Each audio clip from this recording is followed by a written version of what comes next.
Guys, I've come up with an idea I don't think anybody's ever done before. Since next month has some cool looking games, I decided to do a video about what cool ones are out there. I know, special as shit, really, but let's try to give it a whirl. So here are some amazing looking October games. If you've got some, put them in the comments. I'm sure I missed them because it is a packed month. First up, but not first in my heart, pretty close though, Ghost of Yotai. So Ghost of Yotai is a sequel to a game that for a lot of people is one of the best examples of how to leap into a crowded genre and kick the living shit out of most of the competition. The follow-up from Sucker Punch lands October 2nd, and it's exclusively on PS5. The game rolls out and we're in 1603 now, several centuries after the original characters become the wind, dodge the uncle story arc, in a whole new region that you're going to explore beneath the shadows of Mount Yotai. You play a mercenary whose origin story is aggressively, well, pretty psychotic. As a kid who was left pinned to a burning tree with her father's katana, while a murderer's row calling themselves the Yotai Six and their suit and saber ringleader, Lord Sato,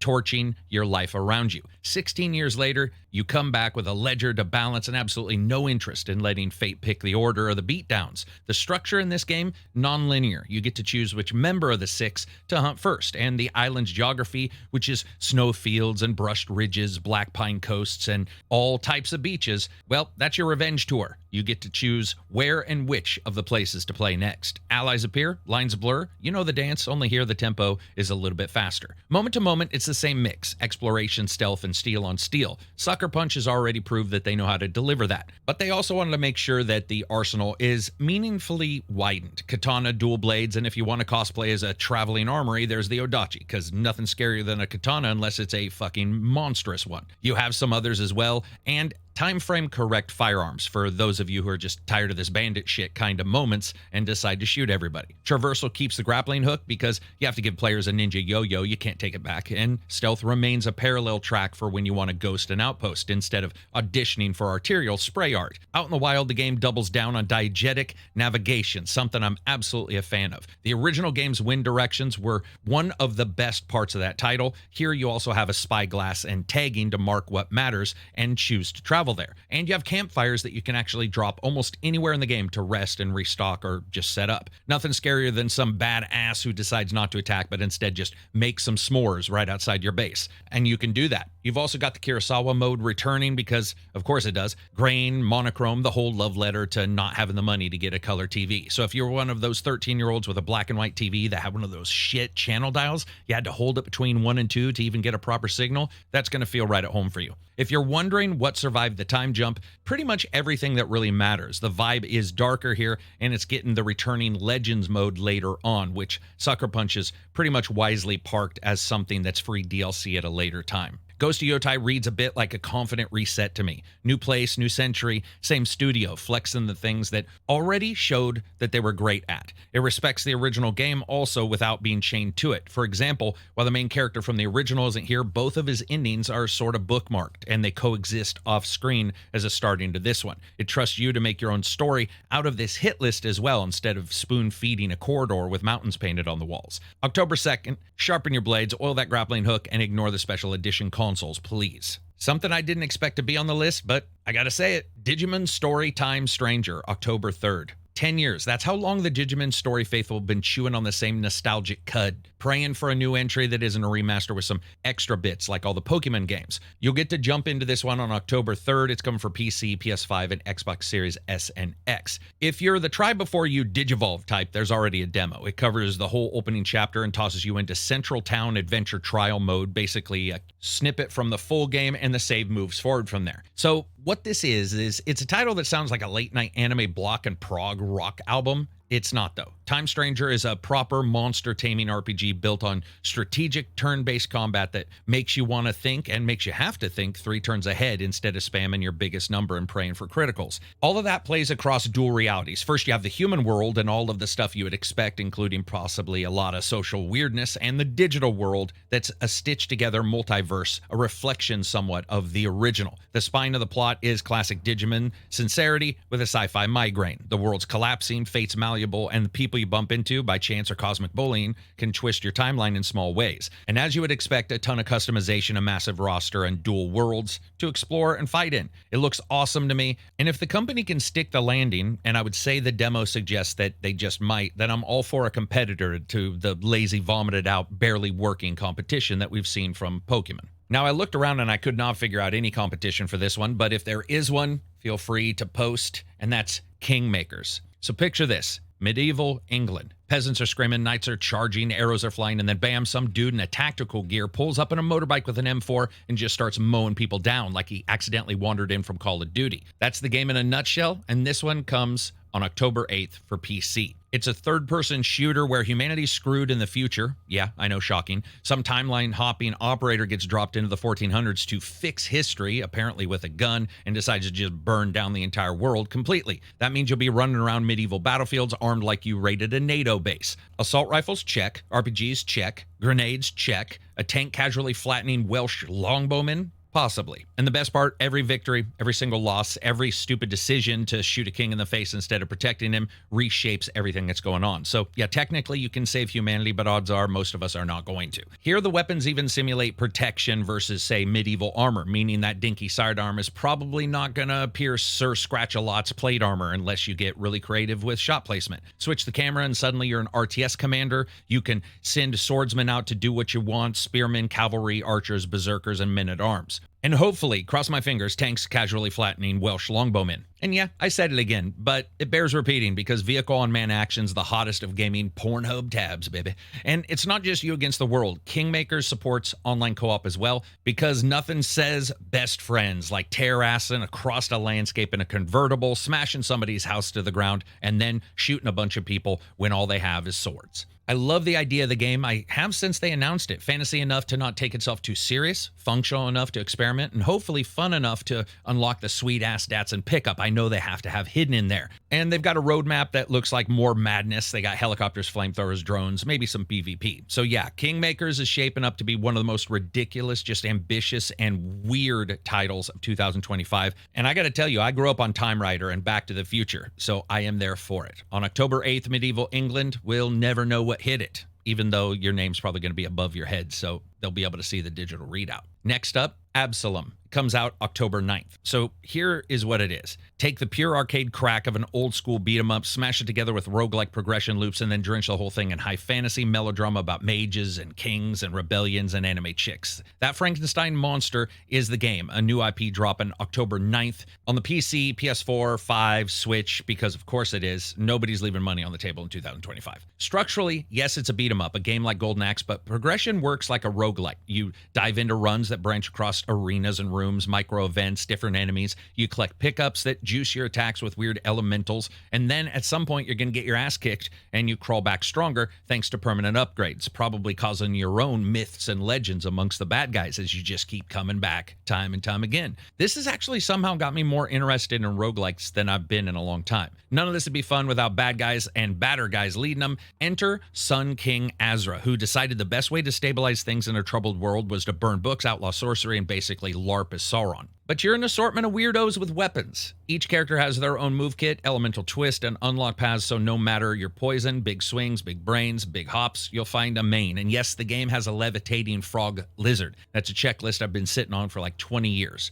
Checked. Co-op's here too, both online and couch style. And the thing does have some pretty serious production value. Monks did not just design some sprites, they handled the whole visual pipeline from start to finish, and everything looks incredibly seamless. If you caught the demo during Steam Fest, you already know some of the vibes. It's a full roster, online co-op, and hopefully enough badassness to, well, face up against some of the other competition this year, which has actually been pretty goddamn good. They also always had me at levitating frog lizard. And next up, Buy Sweet Carol. This is October 9th on pretty much everything: PC, PS5, Xbox Series X and S, and Switch. Now, the developers said that they wanted to make a playable fairy tale, which is cute until you realize that this fairy tale in question looks less like Cinderella and more like what happens when Don Bluth does DMT and invited over Del Toro and whatever eldritch entity lives under that dude's bed, and they all just ended up drinking a bunch of shit together. Honestly, it looks like a Disney feature that got locked in a basement for like 50 years years and crawled back out and gnawn on whatever the hell else was down there that it killed. The contrast between that sugar-sweet visual and the gut punch horror is the entire point of the game.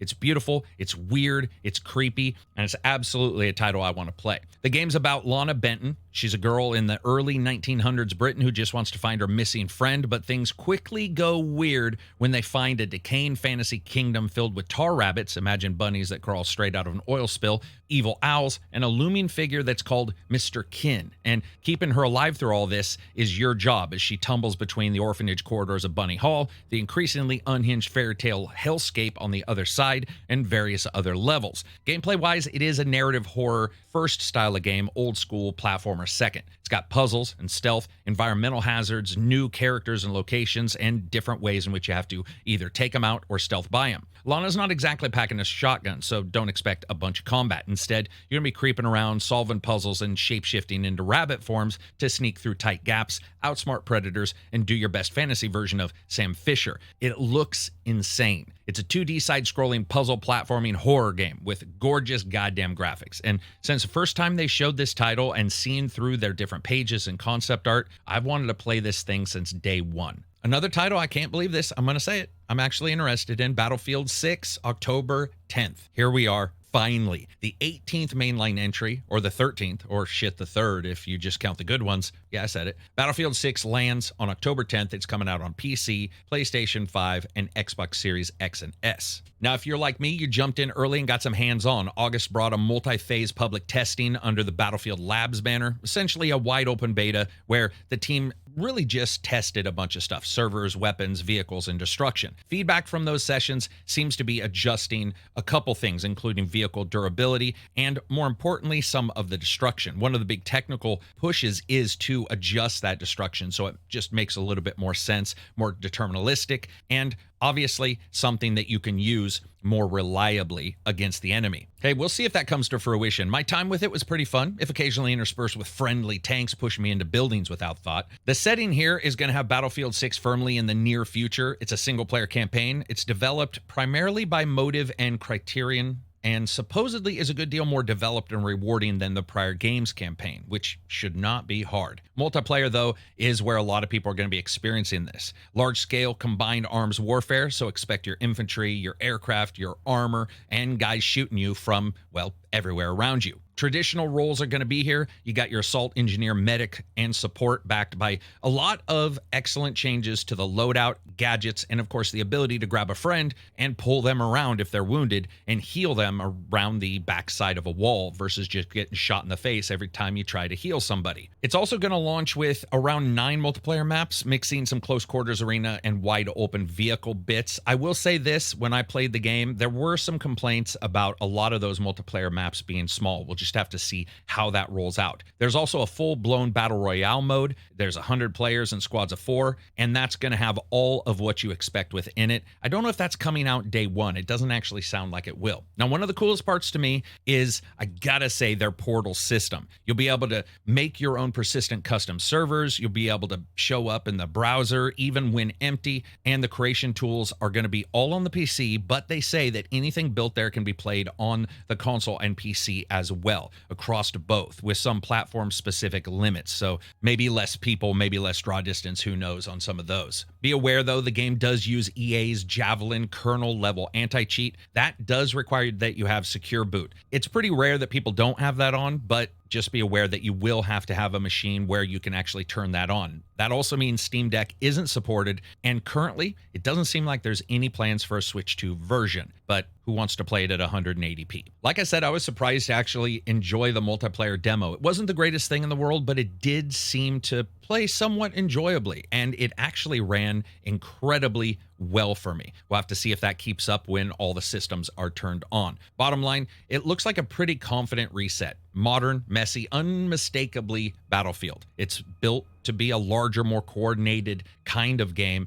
and I love the Labs idea. I love the idea of people being able to just make their own stuff when it comes to the missions, when it comes to the levels. We'll just have to see how all that scatters out across the different platforms. But so far, Battlefield 6 actually looks like a title that could be one of the best in their series, regardless if you think it's their 16th, 13th, 3rd, 7th, or however you count it. Next up, Little Nightmares. All I can say about this one is thank God we're finally here. Little Nightmares comes out on October 10th, and it's actually taken over by Supermassive Games. It's still published by Bandai Namco. It's going to be on pretty much everything: PC, PlayStation 4 and 5, Xbox One, Series X and S, Nintendo, Switch, and Switch 2. Now, the sequel has definitely changed things up, even if you just assume that means the developer. Supermassive have taken this over. Little Nightmares 3 is built around two protagonists from the ground up instead of the singular one. You can play the entire campaign solo with an AI partner or 1 or 2 player online co-op. Multiple save slots also mean you can keep a solo file and a co-op one and run them in parallel. The goal here is what they said was to increase the scope without losing the series identity. Now, I was worried about that until I saw a lot of their footage. I actually think they may have nailed this one. The tale follows two characters, Low and Alone, two children trying to escape the nowhere by crossing the spiral. This is a chain of self-contained, thematically linked places where the rules and the threats change from one to the next. And so what that also means is just expect each level to be twisted and weird. But that's what I loved about the prior games, and it does look like they've continued that forward here. Handoffs are notoriously creaky though. Shit, I'm actually really thinking about it. I'm being sort of kind there. Handoffs usually work like shit, but fingers crossed on this one. I love the Little Nightmares series. I always have, and I hope that 3 nails it. From what I've seen, it looks like it actually is. Next up, Jurassic Park World Evolution 3 on October 21st. So Frontier's back at the Dino Buffet, and this time they're serving legacy. Jurassic Park World Evolution 3 was teased all the way back at a Universal licensing deal. It's finally coming out October 21st. It's going to be on PC, PlayStation 5, and Xbox Series X and S. This is all the same peeps working on this one. Instead of marching through a parade of isolated scenarios, this one, you're weaving through a messy, persistent tapestry of different choices across a larger area, and a campaign that spread itself out. You have to worry about stakeholder relationships, animal outcomes, and lingering illnesses, and your mistakes don't vanish when the credits roll on a mission. They roll into the next one. Looming over all this is a dinosaur integration network. This is a neat little fiction layer meant to make you feel like you're running a globe-spanning wildlife agency instead of just a fancy 2-dinner discount for raptors. Also, yes, Jeff Goldblum returns as Dr. Ian Malcolm here, so expect some one-liners delivered with all the energetic gusto of a dead body being thrown out of a car. Listen, I love him, but man, not a lot of energy. This game is continuing on what was built in the second one. You have most of the 80-plus prehistoric species. They all come with male, female, and baby variants with a breeding model where traits end up adjusting and moving throughout each animal family. And of course, the worst genetics are probably going to end up being the ones that carry on. So that means you get to watch the babies grow, inherent quirks, and probably a taste for human flesh, and then keep them from killing one another or you or your people or random visitors being the mission. I can say one thing. Jurassic Park does fit closer now, I think, to Coaster and Planet Sim than it ever has in the past. It's got all kinds of map creation, terrain sculpting, modular scenery, and the piece-by-piece building that you expect from those games. If you want an enclosure cascading down a steep gradient so that your fucking Murdersaurus can gain speed before he grabs that underpaid park doctor, you can do that. I love the idea of building my own park. I always have. I'm going to try to fit the most bipedal murder snakes into the smallest area possible. And I know they're related more to birds, but honestly, a cockatiel dinosaur is about as scary as a YouTube comment threat. Operations get smarter here too. Security cameras automate incident detection. So now you're not consistently looking around on your own. You actually have electric systems that you would expect in any kind of modern facility. You have to end up managing the game park, and they've done a lot of changes to the UI to make sure that it's easier to make adjustments in the game's mechanics and what your characters are doing without going to 1,001 panels. All that, and you're balancing the wants of those above you, budgets, security, it's all in one. Now, who knows? Maybe this is going to land with a wet slap, like whatever parts of you the dinosaur gags up like a hairball after he chews on you. But I'm hopeful these games end up doing well because they are friggin' time sinks. And if anything is worth it, it's a game where I can try to raise the dinosaur versions of the Hatfield and McCoys and try to get them to live one door down from one another, just because I like anarchy. Next up, Ninja Gaiden 4, October 21st. This is going to be for PlayStation 5, Xbox X and S, PC via Steam and the Microsoft Store, with it also on Game Pass. Ninja Gaiden 4 is doubling down on that unrelenting, super fast combat, which means dropkicking the damn system through the wall because you know that you absolutely hit ABBA and not ABBB. In Ninja Gaiden 4, you're not the hero anymore. You're a wanted criminal. Less noble guardian, more myth with a rap sheet, which pushes the story into a weird kind of territory. And why he's outlawed and what you're going to do about it is the mystery hook. The consequence is the good stuff. Moral fog, enemies who aren't obvious demons, though that will be in the game, and allies who might stab you in the back if the wind changes are all here.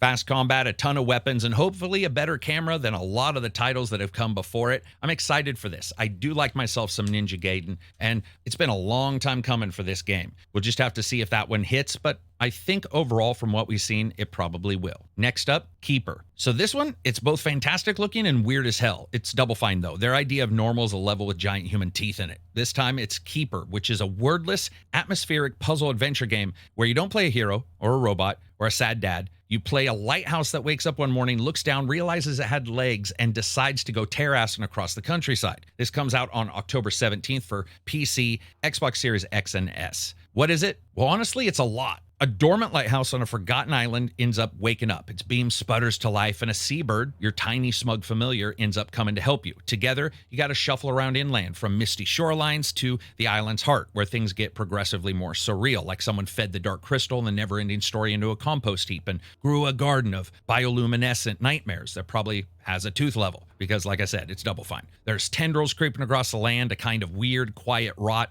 and you get to destroy them as you travel around. Keeper's trick is that what makes the beam up isn't just damage, but it's also healing. Sweep it across damaged vines and they recoil. Focus it on ancient mechanisms and stones wake up, and boom, you're through a puzzle. You're consistently looking throughout the game world to try to figure out places to go and what to do. The lighthouse walks, which is an image that never stops being funny and a little weird, and its light shifts move and nudge everything around you and can also scare off enemies. All this lands harder because Keeper doesn't have any voice at all. It's all environmental storytelling. It does all the talking, while the soundscape, the wind, the water, the different machinery, but that's going to handle everything else. Expect a lot of ambient music, and I gotta say, visually, it does Double Fine really, really well already. Organic, otherworldly, it looks like it nails it. While I get it that some of you may not like the walking simulator style of games that I do, I love the breakup from the typical titles that we see, so I'm looking forward to this one. Hopefully, Keeper can end up doing well. For a couple honorable mentions, we've got Moonlighter 2, which is changing it up in 3D, and that comes out October 23rd. It comes out for Steam, Microsoft Store. It's early access on PC, and it's going to be on PC Game Pass via the Xbox Game Preview program. So if you like that original game, well, you got another one coming. Then we also have an awesome title, I think, Karamara, I guess is the pronunciation of this one. It's called Karamara Beneath the Forlorn Limbs. And if that's not a weird ass name, trust me, when you see the game, you'll be like, oh, okay, that checks out. This is coming out October 6th. It looks like a kind of a game that crawls into your brain, sets up a dusty little cottage industry of nightmares, and proceeds to produce nothing but creepy stories that you have to play through. Throughout the game, you're exploring. Whenever you talk to somebody or see an item, you get a card, and those are used as you talk. It's not a massive game, but from what I've seen and just the different delivery, it looks almost like, well, sort of like nothing else. This game just sort of spoke to me the moment I saw it, and I figured, you know what, honorable mention is well worth it for this title. It deserves it. Another one that deserves it is Lonesome Guild. This is an action RPG that is sort of like a rotating mixtape of different characters. You have a 6-member squad of